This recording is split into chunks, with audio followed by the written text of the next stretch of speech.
He's angry about mortgages.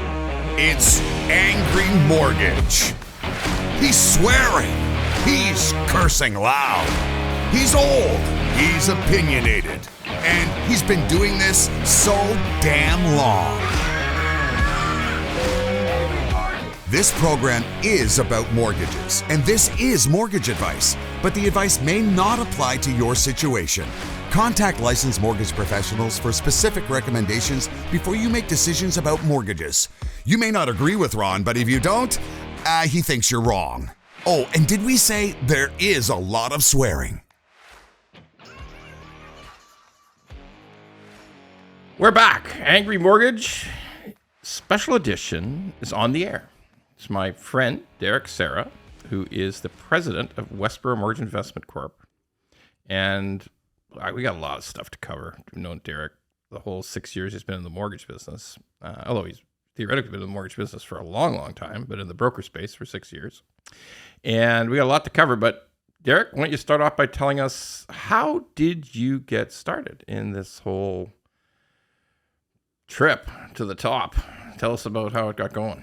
Well, thanks, Ron. It's always a pleasure to get some time with you. And it's been a journey. It's been 6 years, but I think for us to use the word journey, we have to have some kind of white hair somewhere on our body anyway. And, or you got to have woke cred. Okay. You got everybody's on talking about journey. Again, about the woke shit, but that's fine. But yeah, you started at RBC. Yeah. Right? Yeah. It was out of university, and 23 years at RBC, a variety of roles, mainly in the branch network, branch manager.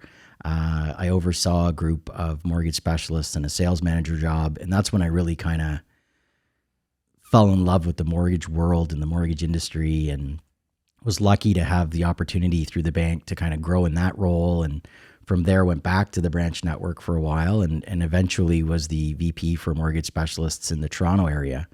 And which is the biggest area. Yeah. It would have been, I don't know, $8 billion in production, 300 and some odd mortgage reps, Oof, 8 shit. teams. Yeah, it was a big role at the time, it was a lot of fun, and learned a lot about the industry, and learned also about the way the bank operates on the mortgage side of things. And so it was a great experience. So it's really interesting you say right out of school, because it's a lot of, we have people on the show. We've had people on the show who did start in banking. And it's wild how often it is right out of university. I don't know if that still happens today, maybe, but I don't think it does as much right out of university. But yeah. I wonder if people today are taking some time to explore. Back then it was actually while I was in university that I'd started, and the bank was a good place to work. And it turned into be a great place to work, but at the time it was a good steady income, and focus on your pension and your benefits and kind of things like that. So I'm going to say something about that some mortgage brokers don't like to hear, but we just got to talk reality. Like I am relentlessly truthful about how the mortgage business works in Canada, and the absolute truth is this: RBC is the top mortgage originator in this country. End of story. They're it. Okay. Basically always have been. Am I right? Like Yep. I think historically, there's sometimes TD gives them a run. Pretty much. I think TD actually was pretty successful in the last couple of years, but still the top dog, right? You have the most mortgages under administration at RBC. By the way, it's not a commercial for RBC, but here's what I always like to tell the audience, but particularly since this is a special edition, which is just really aimed at the mortgage brokerage community. You got to respect the people who are kicking ass. Okay. You always got to respect, I know a bunch of mortgage brokers make a big play out of, the banks are here to fuck you, and we're lucky you have us, and don't trust the banks. And well, mortgage brokers, the sad truth is, the majority of mortgages in the mortgage brokerage channel are through banks. Okay. And also in the background, supplying the money to everybody else are banks. Yep. And the banks are, truthfully, our greatest allies and our best competitors. Okay. Even though we're going to have a former competitor joined the group. BMO shows up this next quarter, I guess, right? But what happened after RBC? Because you left RBC and you joined the broker channel. Tell us about it. Yeah, and so interesting. It's funny when you say the banks and then the other lenders they fund, like they're big, and then they're even bigger than you think when you start to look into their value proposition and beyond. From RBC, I met a guy by the name of Bill Jandrises. I know Bill. Yeah, and Bill, it's funny. Bill wasn't also an ex-RBC guy. Yeah. He used to be the head of real estate, North America and whatnot. And so came across Bill, and Bill also had several other bankers with him and his executive team, and they were looking at launching a brand that was called XMC at the time. Mm-hmm. And kind of said to me, look, I need someone who understands the mortgage world, but also someone who's got a little bit of an entrepreneurial flair, because I need marketing set up, I need brand set up, I need you to hire. Like I need a lot of things to get this thing going. Because it's fair to say XMC was around, but it was dormant on the residential side, pretty dormant, and it was commercial. It was a big commercial operation, right? Yeah, the MCAN part of XMC was the commercial side. Right. The XMC was the resi side. And I think what they'd done is they'd build the operations team out and assumed that, once we've got an operations platform, and they had some good people there already, that if the pricing was right, they'd be able to get out the door. But, in our industry, there's just so many competitors, and you've really got to be able to kind of establish who you are and what you do, and make a little noise along the way to get brokers' attention. And then once you've got their attention, and a lot of times you've got some trusted allies to take with you along the way. And so it was just perfect timing to have got into building out a brand. And so it meant, understanding all the things to do on the regulatory side, because it was the insured side and the alternative side, which are two really different businesses. Whoa, so different. Yeah. And so, we started to subset out, you've got a team that looks after the A and a team that looks after the alt. But when I got there, I was looking around thinking, I don't know that I'm going to be able to do this. I don't know enough about all these different programs. I don't know enough about the broker world, but sure enough, I came across a bunch of RBC folks who had left. And we all knew each other for mortgage for brokers who had left RBC. Okay. Yeah. So they've left RBC, they've become mortgage brokers, and sure enough, here I am, and I'm working at a lender, and they say, hey, we've got a relationship. Let's get talking. And the challenge in building out the lending platform is when you've got the regulatory components of the insured and the alt. And you've got brokers that you're bumping up against that are saying, boy, you guys need to work on this, and boy, you guys need to work on that. And you hear all this feedback. You really got to take it seriously. And so one of the things I did, which is how I got to know you, is, I came across you. You were doing some deals there on the A side, and I literally came into your office and funny story. I remember you had me waiting in a boardroom. It might have been this room, it was a big round table. The round table here, yeah, before the studio, yeah. So you walk in and you're like, so why'd you leave the bank? And so we got talking and knew some people in common. And I just kind of said to you, tell them, what are the 3 things I need to do differently? And I think you gave me 30. I'm full of suggestions and bullshit. Yeah, that's for sure. So we weeded through the bullshit. We got to the serious stuff, and but it was very helpful. And I reflect back on my days at the bank when we used to bring brokers away, or mortgage specialists away on these trips, and say, tell us what we need to know. And the feedback was always so valuable, and I always took it very seriously, whether it be marketing related or brand related or compensation related, things like that. The best place to get feedback is from the team. And so when you're running a lender, you don't have the team anymore to give you the feedback. So you've got to find the trusted brokers who will give you the goods and give you their time, and really ask for nothing in return. Just do it out of trying to be helpful. And so you've also got to have the brokers who know what they're talking about, because they could give you the wrong, you could go down the wrong path there too. And so in that case, there are some bullshitting brokers. Yeah. There's some broker, and there's some Look, let's all just agree with something. I don't take offense, all you brokers out there, but the reality is there's a lot of brokers make a good living, very good living, do a good job for their clients, but their main talent, their main ability, their value prop is making friends with realtors, or making friends with lawyers, or particularly family lawyers, or making friends with accountants or tax preparers, or whatever the case may be, is relationship building. And some brokers are not really students of our business. They're great technicians. They'll figure out which mortgage fits into which slot, which lender works best for which client. But they don't have much interest in understanding how the mortgage distribution world really works, or who funds the mortgages, or let's just get it done, which is fine. And like I say, do great work for their clients, make a great living. Maybe not as good a living this year, but it's a shit year in the mortgage business. But quality people who just don't really want to know the distribution side of our business, or how do we get this mortgage money? How did it happen? Who funds it? How's it? They just don't want to know. And for whatever reason, I was always curious. I was just curious about how it all worked. So we met, and we did a shit ton of business with XMC. I mean, really went well. And you created a few other relationships. A guy I know well, Frank DiPaultano in Ottawa, who's a terrific mortgage brokerage owner. A couple of other people, right? Yeah. Well, you start thinking about, okay, how are we going to grow an insured lender based out of Toronto? And it's tough when you've got the $1 million caps and whatnot. And so you start to spread your wings and get outside of the city. And that's where I started spending a lot of time in Ottawa, which fast forward will pick up later on in the story. Sure.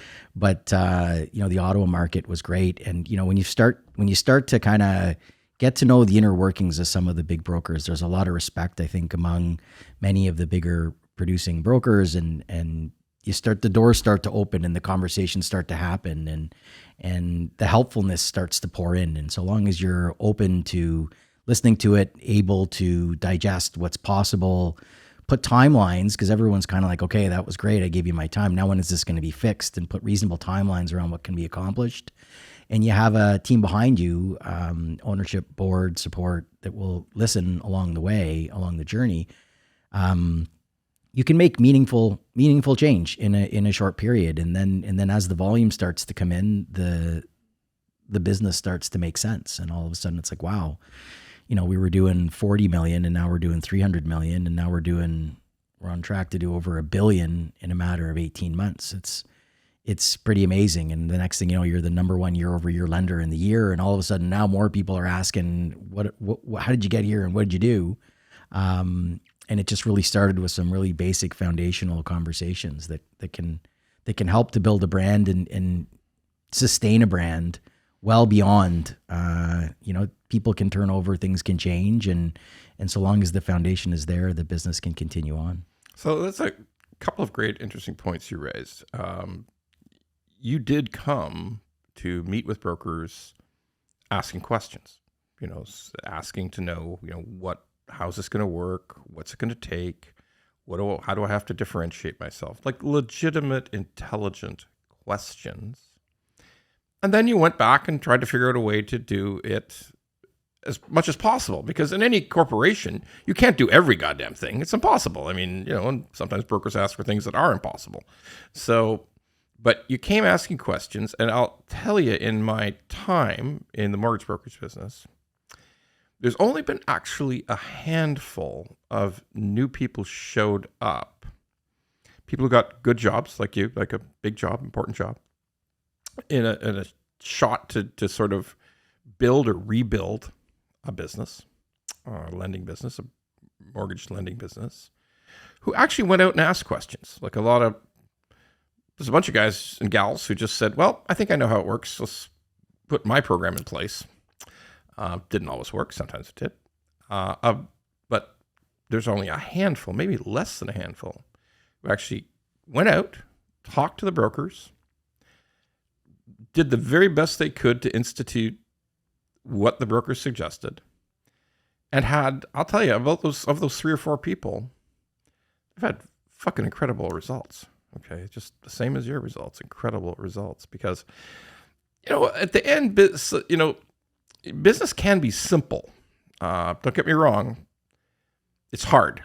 There's a lot of moving parts to any business, particularly on the lending side. Tons of moving parts, tons of governance, tons of capital allocation, tons and tons of stuff. Like mortgage brokers, honestly, when you do spend a certain amount of time with the people who run lenders, you determine that it's a lot more complicated than you think. But the business concept, the concept of growing businesses, is kind of simple.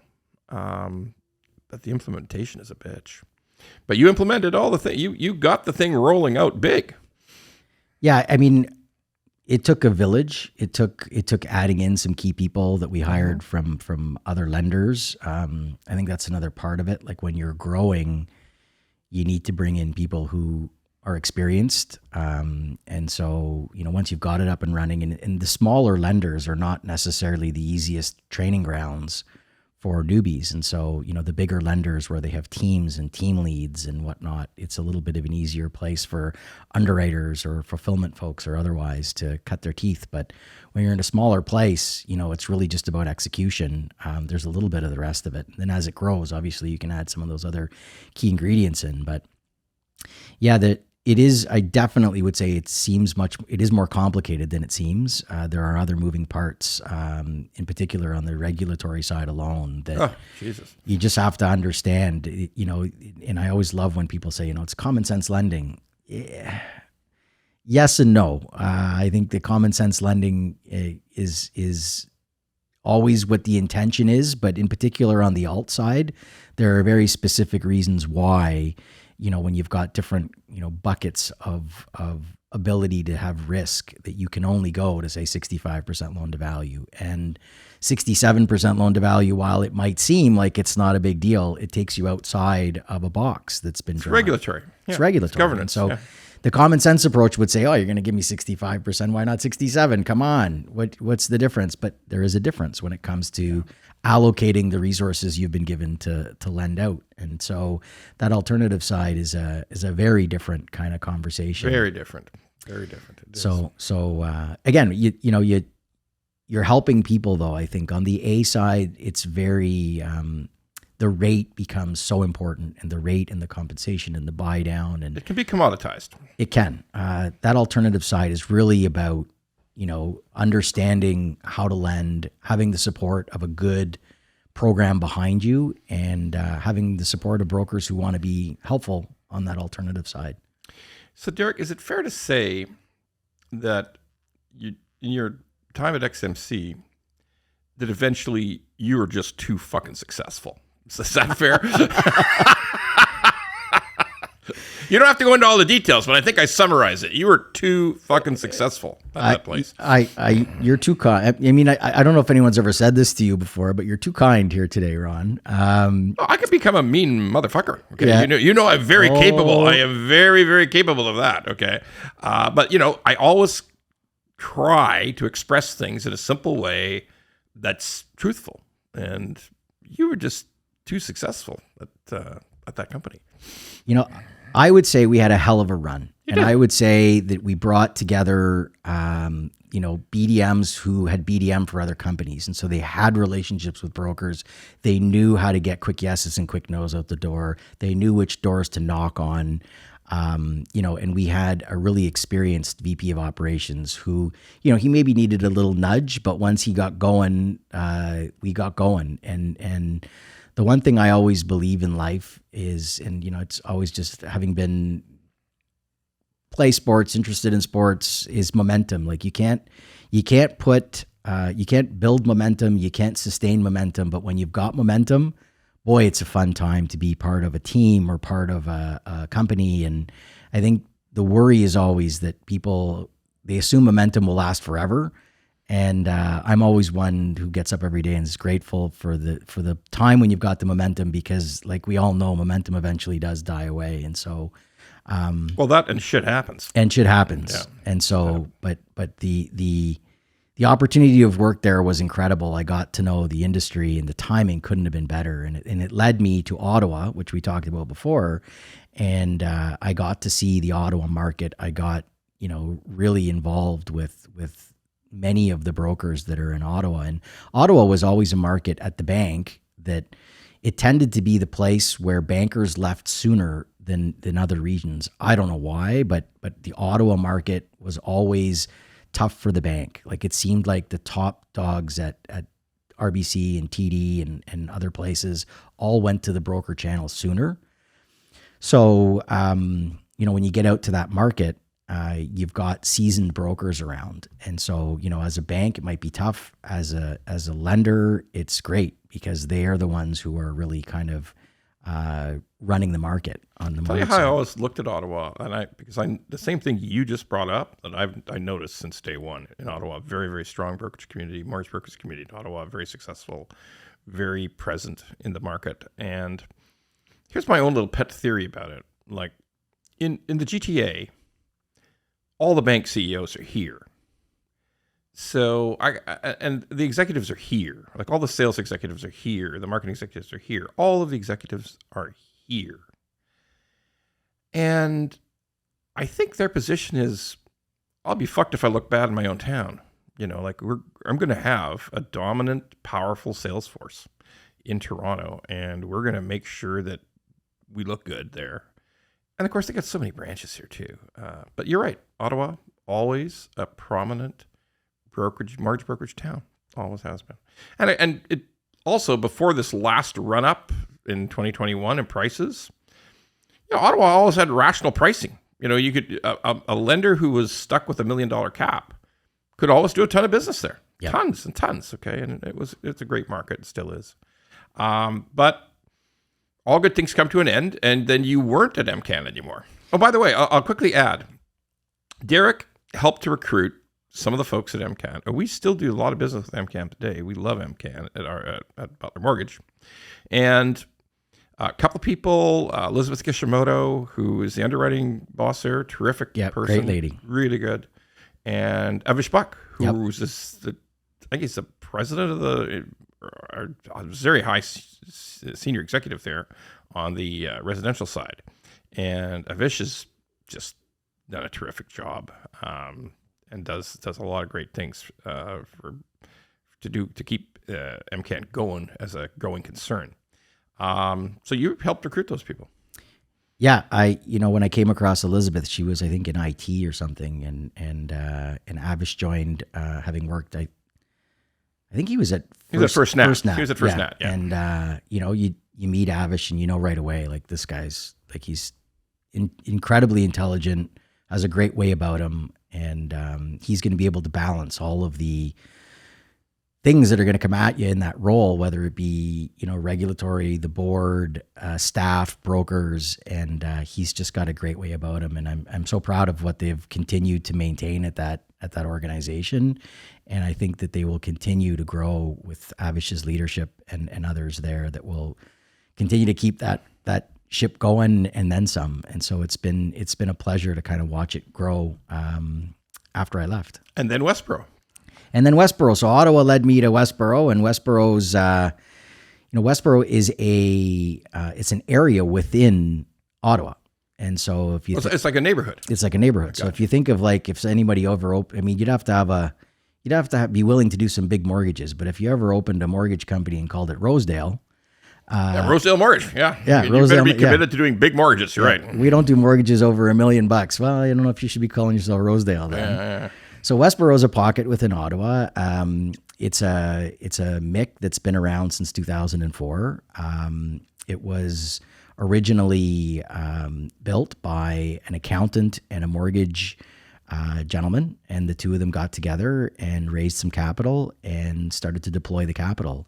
And they built one hell of a small business over the, say, 15 years or so that they grew the business. The business was always kind of focused in the Ottawa and Eastern, I guess they call it the Eastern Seaway, and so kind of Kingston, sure. Yep. Kingston and East. Eastern Ontario. Ontario. Yeah. And again, lots of great brokers, lots of great support in that marketplace, and they built a hell of a brand. So quick refresher on everybody who, we've done a lot of shows about mortgage investment corps, but it's private lending in this to the extent that it's a corporation. It's got governance, it's got rules, it's got lots of rules, but it's not institutional. It's not got a license from the federal government or anything like that.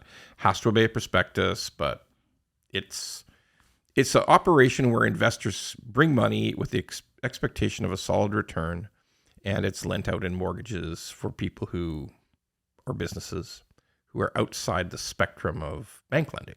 Is that a fair assessment? That's a fair assessment. Okay. And how long have you been there now?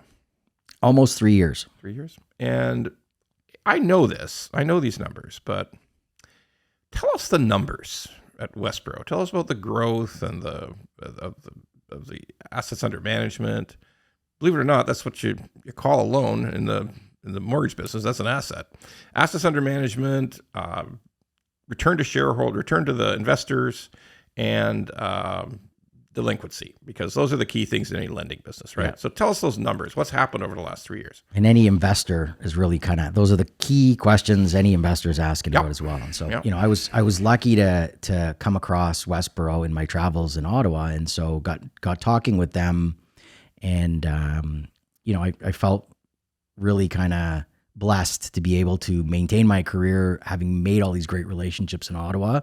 And part of me joining was also the idea that we were going to expand Westboro outside of Ottawa, because obviously, I'm a Toronto guy, but for years I've spent several weeks, a month in Ottawa. So I spend a lot of time in Ottawa. It's funny, when I'm there, most people think I live there because I'm there so often, but part of the goal with Westboro was to grow across the province. And so that allowed for someone who didn't necessarily just live in Ottawa. So we grew and we started working the network that I'd built already. And so the numbers, when I got to Westboro, the book was around 200 million. Today it's about 407 million. Jesus. Wow. Double. Yeah. And the return to investors, we just moved up to 75 basis points a month. So 9%, without the drip. Yeah. And so that, folks, let me tell you, like there's a lot of mix who do not deliver 9% to the investor. That's a lot. Do not. That's for sure. 938. So if you kept the money in Westboro and let it, so what's called a drip. For drips, for people, you just leave the profit to accumulate. Yes. Right? Yeah. I can picture now on the podcast the little line at the bottom saying drip, and we'll explain what it is. Yeah. And so we're not that good, actually. No, it's just I gave the explanation. That's all we're gonna get. Go ahead. So yeah, and delinquency, we're I think under 2% right now, maybe even 1%. We've really had a good run, and built the business right across the province. I mean, when you're building a business like this, partly what you want to consider as well is where you're lending, because your investors, as much as you're not regulated, you do have... There's governance still. Yeah, you have an accountability to your lenders to your investors to say, this is what we're going to do, and you have to do what you say you're going to do. And so that sometimes, again... Because I can find you a few that don't. Okay, like a few. There's a few, but go ahead. Sorry. Yeah, no, you're in. It's funny when you think about the bank world, and then you think about the A world, and then you get into the alt world, and there's a bit more gray, and then you get into the private side, and there can be an incredible amount of gray. But when you're dealing with the bigger mix, again, governance kicks in, and we also have relationships with banks where we have lines of credit that we use. And they've got covenants, yeah. And they've got governance, and so again, it's funny. I always hear this, common sense lending, and I think to myself, yes, but our responsibility is firstly to our investors and to follow the guidelines of the banks that have allowed us to do what we do.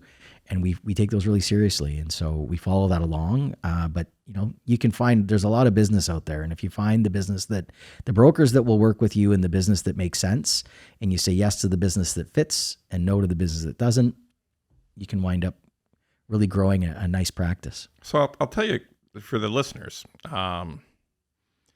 doubling mortgages under administration in 3 years, admittedly, 2021, damn good year, but still, doubling it is just really, really fucking hard. Okay, like it requires an enormous amount of work because the delinquency is still so good and the rate of return is so good, because you can quadruple your book if you want and just take on all kinds of crap mortgages, and too many of them will default, and pretty soon you're in trouble as a MIC. But to maintain very low delinquency, grow mortgages under administration dramatically, and return superior results for your investors, that ain't easy. Like, I'm like, sounds like, oh, you fucker, you're just buttering this guy up. What is he, somebody you some money?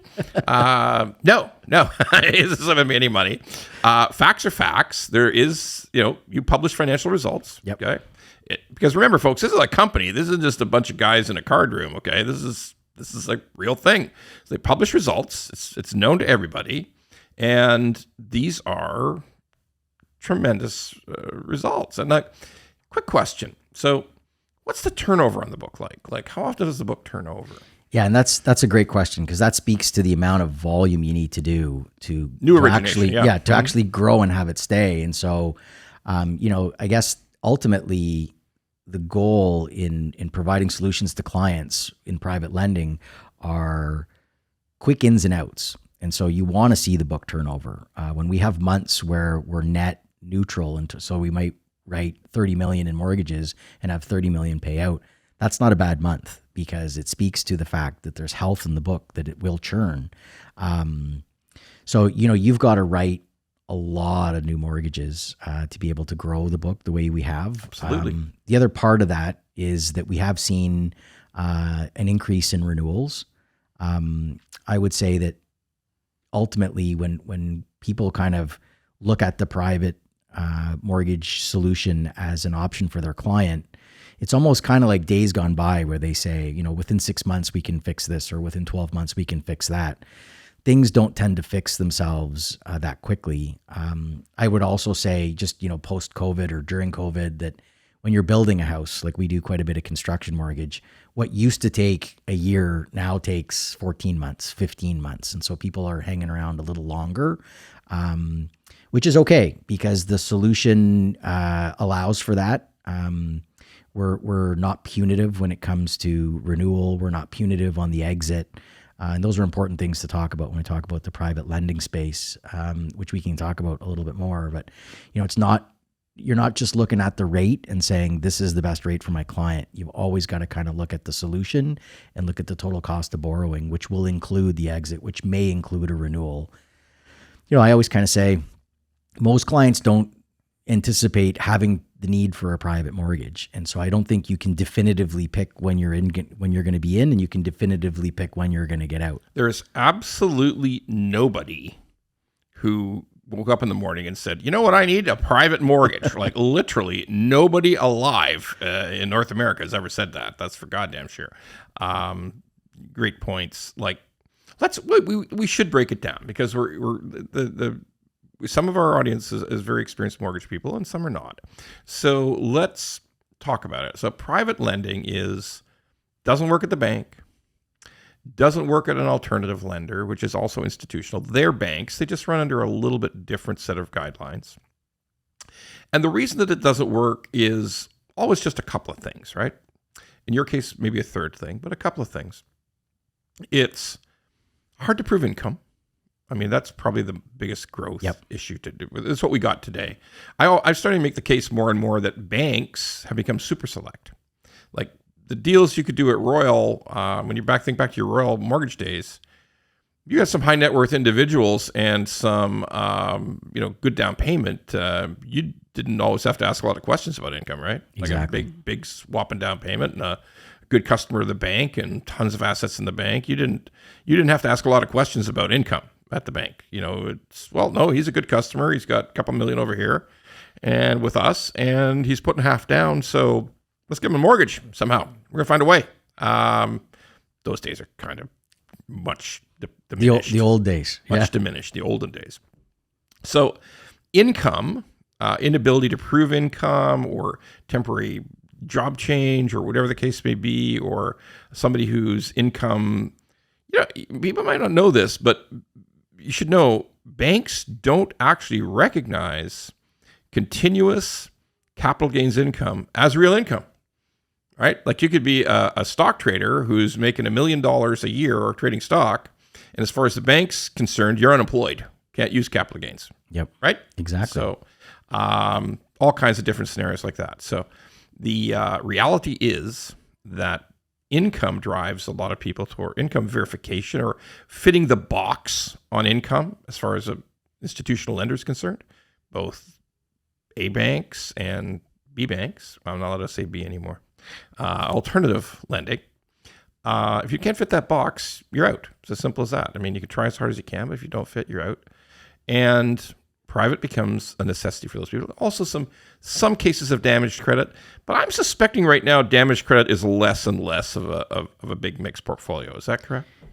Average beacon at Westboro on 840 some odd mortgages, 711. Yeah, so it's not credit anymore. Okay, like it's clearly not credit, but that was the genesis of most private lending was in many cases credit difficulties. So there's that, and then finally there's that area that you suggested that you guys work in pretty assiduously is construction. I mean, construction is something that is really hard to get done at a bank these days, isn't it? Like individual house, you want to build your own house. You got to get a general contractor, whatever, but you're building your own house. Banks don't really do that anymore, do they? It's all, the funny thing with construction is they never really did. Like I always had, like we talked about my old career, and we had hundreds and hundreds of mortgage specialists who but very few of them wanted to get involved in the construction mortgage program. And partly why, number one, it's because it's confusing as hell. And number two, if you're not doing a lot of them, like, and what I love about, mortgage specialists, mortgage agents, mortgage brokers, they sit in front of a client and they say, you know what, I'm very good at what I do. I know what I'm talking about. And they don't want to sit in front of a client and kind of talk about a product that they don't exactly know how it works. And so the bank product is one that, there's all these kind of loopholes that you've got to move through. Like you've got to be at 35% complete to get the first draw. And then you've got to be at another such and such to get the second draw. And there's all these different kind of hard lines, a lot of hoops. And you're holding the client's hand through it. And there's just easier ways to do construction financing. Now, it's going to be more expensive. Yep. But I'll tell you, our clients on the construction side, they understand that, and they're looking at building their principal residence, and they're sitting in front of a whole heap of costs, like whether it be, an increase in labor costs. They're looking at, whatever their contractor is charging them. They're looking at the increase in all of the different products that they've got to bring on. And so they look at the cost of borrowing money as just one more cost. And they say, you know what? I can have access to unlimited draws. I can have money when I need it. I can work with a mortgage broker because the broker is going to connect me into the lender. And this is a lender that does a lot of construction. So from an underwriting perspective, when you're talking to an underwriter at Westboro, they're juggling 10, 20 construction deals each all the time. So there isn't kind of someone... Because construction is ongoing. You're giving advances, you're maintaining construction lien, holdbacks, there's a lot going on. It's a lot. So I'll just be straight up and truthful with you about this. As we do some private lending in our company, you got to have balls the size of cannonballs, in my opinion, to do construction. Construction is hard. And for you guys who do it successfully, as you obviously do, my hat's off to you, because construction gives me the willies. Construction lending gives me the willies. Let's just briefly explain what I mean by that. Shit happens. It's not like, with regular mortgage lending, on residential mortgage lending, there's a house. Go appraise it. That's what it's worth. Okay, we can give you this amount of mortgage based on your income, based on your credit. It's very commoditized, okay? Private construction lending, sweet Jesus, things can happen. Am I right? Yes. And so, again, with the way to consider it is you need to build a program that protects the investors, that makes sense to the banks, and that really kind of is customized for clients that can qualify to be part of it. And so not every client can qualify for a construction mortgage. Like you've got to really be a client that would otherwise be an A client. When you look at our construction portfolio of clients, and we're also not the other kind of slippery slope in the construction side of things is that there are many builders, small builders. The word builder is an interesting kind of term as well. Like, you get someone who builds 2 houses a year and they call themselves a builder. Well, they built something. Well, it just wasn't a lot. Yeah. So to me, on the builder side of things, there's almost always a need for financing. And, that's just not something we're interested in doing. We don't finance inventory homes. We don't finance infills of I'm just going to build 5 houses, or I bought 3 lots in Collingwood or in Thornbury and I'm going to build 3 houses. And that's, for us, it's purpose built. It's going to be the primary residence of clients. If they're building a cottage, then we might be tagging their primary residence. So tagging for the audience means that, so the people want to build a cottage and they bought the land for the cottage, or they bought an old cottage that's falling down and they want to just tear it down and build a new cottage. Great. And they also have their house in town, wherever that town is, Toronto, Ottawa, wherever. And they've got a mortgage on, they may not have a mortgage on their residence, their existing residence, but they probably do. And you'll supply the construction financing for that new cottage. And you'll also say, we're going to put a cross-collateralized mortgage on your house, probably in second position. That's how it works. That's right? exactly how it works. And that's a great, basically what a lender is saying is that, look, we will accommodate you. We will do something for you the bank won't do. We will put you into this new construction you want to do. I assume you want to make sure there's a general contractor, right? Yes. That's how you work, because you don't want them hiring their own sub-trades and hoping for the best, right? Exactly. Yeah. So you got a contractor, and we've checked the contractor out. They're reputable, and you've got to do a certain amount on your own first, obviously.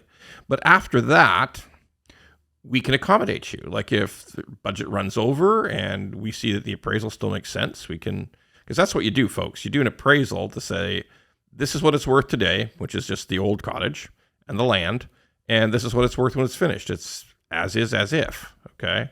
And sometimes, values go up, then that can go up. The final product can go up. And you also have the residents cross-collateralized, the residents in town cross-collateralized. But it's still, I congratulate you, because the thing about construction is, sooner or later, you must have some situations where you got to finish building the house, right? So you got to have an operation that can contend with that.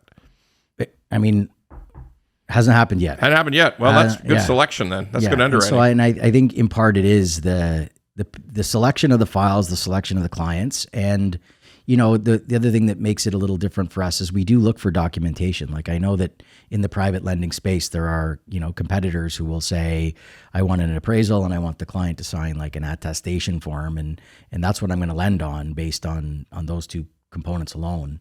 So there's just enough equity. They're happy with the equity. Yeah. And so, that's why in years like this, when property values have decreased a bit, they're exceptionally panicked because all they know about the client is the value of their home and whatever they put on this piece of paper.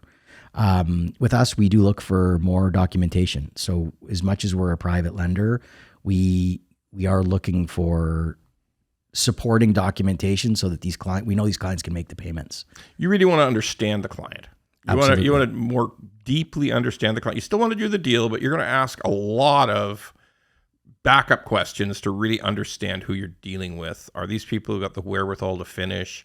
Smart people, qualified people, got a good contractor. But you also do a lot of just plain residential mortgages, right? It's not all construction. No, absolutely. The construction program is one that you'd be surprised if you saw the clients, No, I think you probably have some very high quality dentists, clients. Lawyers, judges, high net worth individuals, high net worth folks that they want to. And so it's funny when you said before, like no one really wants a private mortgage. When you help them build their dream home and, they go on your website or they send, I get these notes every week, and Ron, I look at it and I'm like, is this actually happening? We're doing private lending, and I got clients kind of saying to me, thank you. Like you helped me and my family build our dream home. And if it hadn't been for you, because they tend to first, stub their toe at a bank and then they start to very quickly figure out that they don't have access to a program that's going to be as conducive to what they need to build their home. And so all of a sudden you step in and you start helping, and then they've built their dream home. And, inevitably most of them have made quite a bit of money once the property's complete, but ultimately they have and then the bank home. Provides a mortgage and you get paid off. That's Absolutely. And the way they go. And that's when you get the thank you email, and it says, thanks, thank you for having helped our family. And there's other scenarios where people have bought. So, other than construction, obviously in some of the other deals, people who have bought pre-construction, which, they're starting to close now, and bank says no. Yeah. Or what they thought was going to happen, because it happened, I don't know, over how many cycles people bought pre-construction and they wound up closing and they had a windfall. Yep. This is almost the first time in a long time where people are closing and, it's maybe worth what they paid for it, or maybe worth just a little more than what they paid for it. And, now their house isn't worth what they thought it was going to be, and all of a sudden, and the rates are so high on both sides and the qualification is so hard that to close on that other property becomes difficult at a bank. It's as simple as that. And so you step in and you help them, and one of the properties eventually is sold, whether it's their principal residence that they get ready to sell and they move into the new one, or one of them becomes a rental. And then in a short time, you're paid out because they've kind of acclimatized, they've closed. The immediate need was to close on the property, figure out their cash flow, and then eventually move on to an alt or a bank lender. And so, again, you got so many clients who are saying, thank you so much for having help, because I don't know what I would have done if I couldn't close on this property when I've already put down. Because it's a hell of a thing. It's a hell of a thing. You might have bought a condo 6 years ago, and now the whole lending landscape has changed completely. Like, you got to qualify in the 8% range, and then we're going to figure out if you have any other debts, we're going to assign massive payments to those. And all of a sudden, bank's not going to give you a mortgage, but you got to close. You gave somebody 20%, 25% deposit. You have to close. I mean, you're not going to lose all that money. Yeah, it's a really changed landscape today. You're absolutely right. Now, you mentioned a couple of great things that both the public and useful for mortgage brokers to know. It's renewals and payout penalties. So tell us a little bit about that. Yeah, and so again, in considering the private lending space, you have to I'll give you an analogy. This has been my new, I don't know if this is going to land or not, but I guess this audience will be the ones to tell us. I think we're both, kind of foodies. Oh, fuck, look at me, for fuck's sakes. I mean, like, I'm missing no meals at all. Like, I think there's a couple of all-you-can-eat places they won't let me into, for fuck's sakes, okay? Let's be real here. Yeah, foodies. Mind you, the little piece of fish and salad you had at lunch was very admirable. And I complained about how small that fish cut was. But anyway, go right ahead. I love that. Story for another day. But so, when all of us have been to McDonald's, right? And you've ordered a Big Mac. Yeah, just tell the truth. Everybody out there who's saying, "No, I never go to McDonald's." Yeah, fuck you. You've all been to McDonald's, okay? I mean, and as much as if you've ever checked me out, I'm cooking away at my house. Yeah, you cook all the time. I cook all the time, but there's something about a Big Mac. A well-timed Big Mac combo is pretty tough to beat. Sure. And so, you go to McDonald's and you order a Big Mac combo, and the next question is really just, what do you want to drink, right? So you have Big Mac combo and a Coke. You don't even have to wait for them to ask. No. You know the answer, Big Mac and a Coke, and you get to the drive-thru, and going through the drive-thru that it's going to take you like maybe a minute, and within a minute or so, they're going to hand you the bag. Like, the whole rhythm of working at ordering a Big Mac combo is very It's a factory. It's a factory. Yep. So you get used to that. And so, I liken the factory to all the big banks. Like, it's a factory. You know what you need to get the deal done. You know what they're going to ask for. I would be shocked if anybody is sitting reading through in detail a commitment from or the lending guidelines from TD or Scotiabank, right? No, because they have millions and millions of clients, and if they were doing something nefarious, it would be long ago discovered. Yes, absolutely. You're not hunting through something to find a trick. No need. There's no tricks. So in Canada, about 9 out of every 10 clients are either A or kind of alt clients. This private space is still, as much as it's grown, a small part of overall Canadians. Grown a ton, but still small. Yeah, still small. And so if you're a broker, you're generally talking about the Big Mac style of things. You know it's coming with fries. You know it's coming with a drink.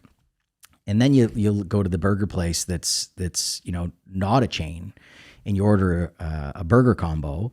and they give you the burger and they give you the drink, and you're like, well, where's the fries? There's no fries. You pay extra for the fries. Yeah. And so it's like, well, why did you even think that? And it's like, well, because I've become so accustomed to dealing with the burger combo that I just assumed the fries would be here, or I got the burger and the fries and there's no drink. They ain't no damn fries. That's it. So all of a sudden you're thinking, hey, maybe I don't, I've been eating burgers my whole life. Maybe I don't know how to order a burger. And it's at that moment you learn that when you're dealing in the mortgage world and you're dealing with the banks, that when you step your foot into the private space, you don't know what's coming in that commitment. No, you do not. That's true. It's not a TD commitment. It's not a Scotia commitment. And so you do need to pause and say, maybe it is going to take me, I'm driving through the drive-through, or maybe they don't even have a drive-through. Or maybe there ain't no goddamn drive-through, no, right? You got to go to the get store. out of the car, and so all of a sudden the whole buying process has changed. And so to me, as a consumer, you have to be mindful that you're not at McDonald's anymore. And I think if people would keep that in mind as they enter into dealing with non-bank lenders, it's very helpful for them to. It's not a bad thing to read the commitment over. It's not a bad thing to ask. You better have a lawyer read the commitment, and you better have somebody who's willing to tell you that, hey, I'm noticing here that after 12 months they can auto renew you, or after 12 months if you don't pay them off on the maturity date, they're going to charge you an extra 5% of the mortgage balance. I mean, holy shit. I mean, there is so much to consider. Oh, and how about this one? There is no renewal. Give us our money back.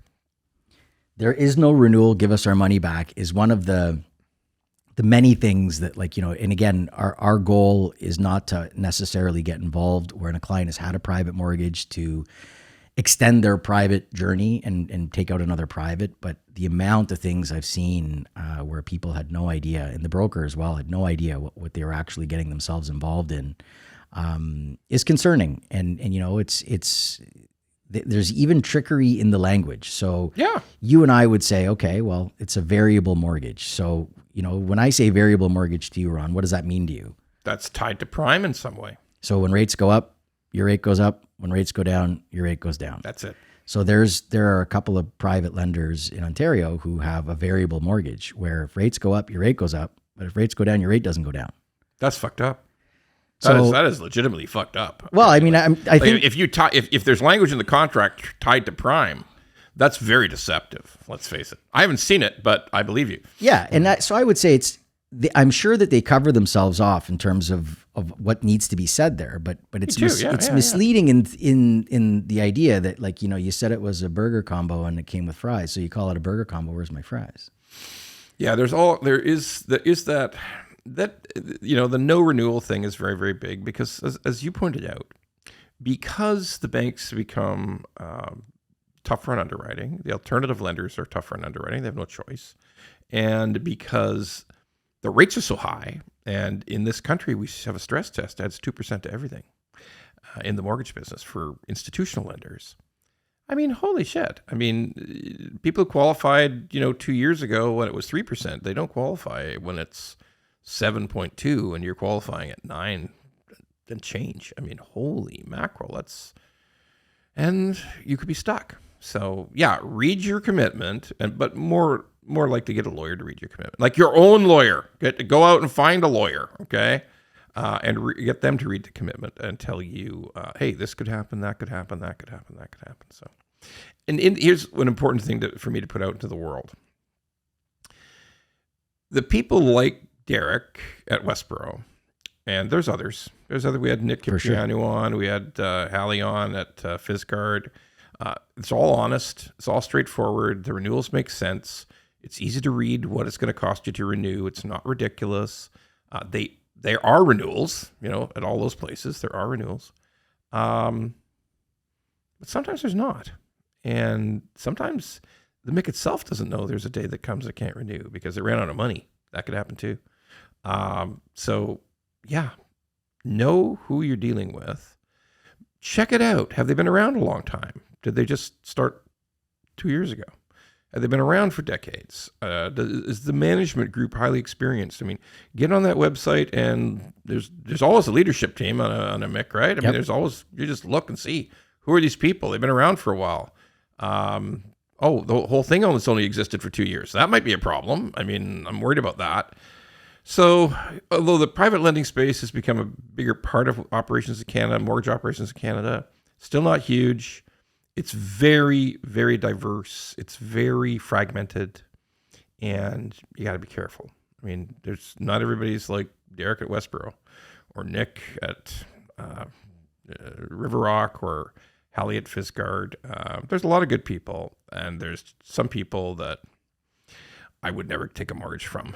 I know them, and I wouldn't get a mortgage from them. Okay, they're good people. They're good brands. They're experienced people in our industry. The Very people you mentioned, yeah. you know, Yeah, and to me, the other thing that I'd say to brokers, and there's others. There's the Of guys. course. The guys at Alta West are Yeah. great guys. Great and guys. There's a bunch of great others. guys. Okay. Yeah. There's a lot of others. I'm not going to do a long list, but No, I have also run into the people in the private mortgage space who really should have a parrot on their shoulders and an eye patch. Okay, they are fucking pirates. I mean, I've run into a few of them. They exist. You know who you are, you fuckers. Okay, you pirates know who you are.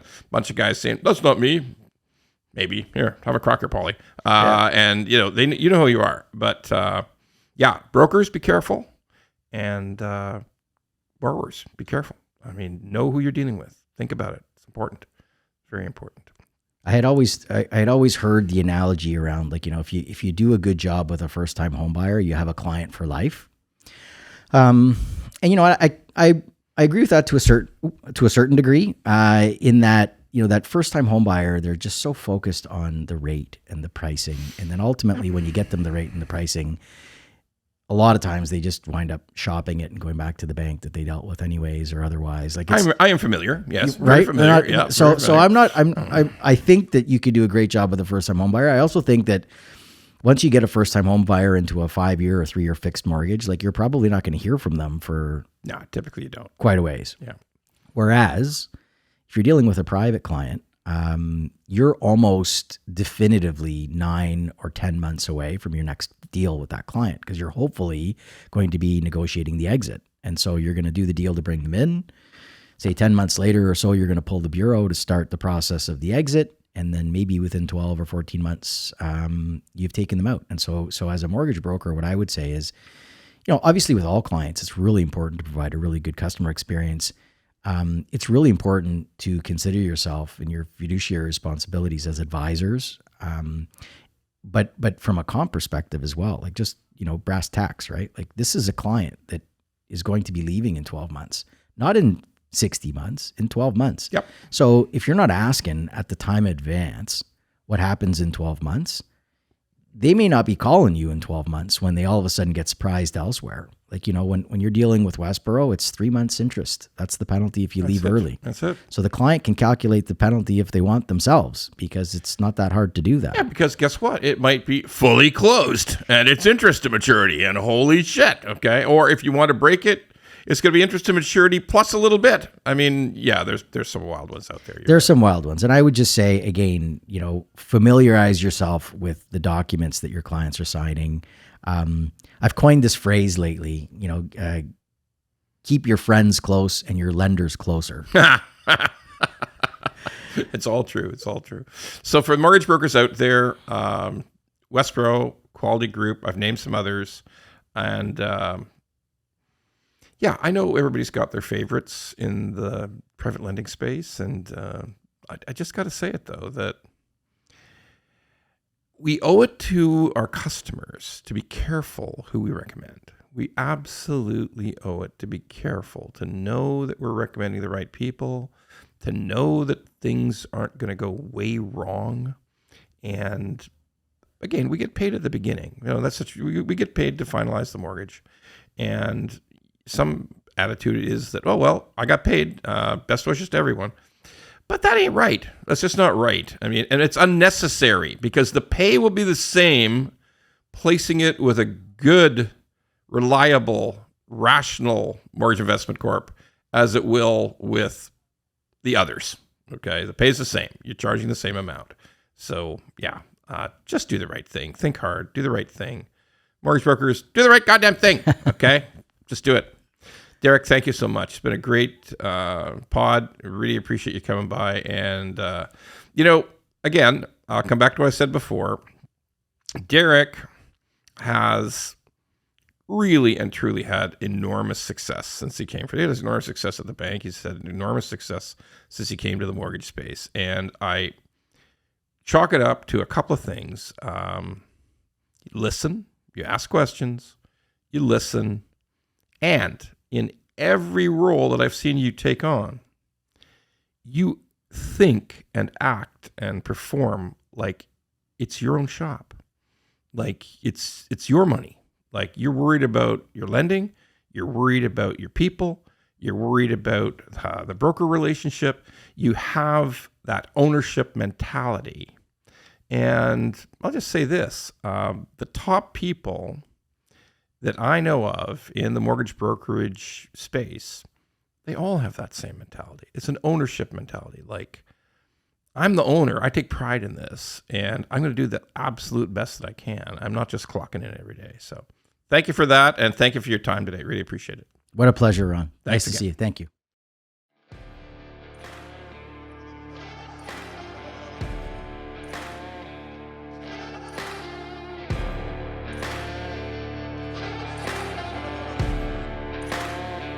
If you like the pod, well, don't just sit there. Go to YouTube, Apple, Spotify, and all the other ones and like the pod. And don't forget to subscribe so we can keep being angry at mortgages and swearing about mortgages. Angry Mortgage could use your support.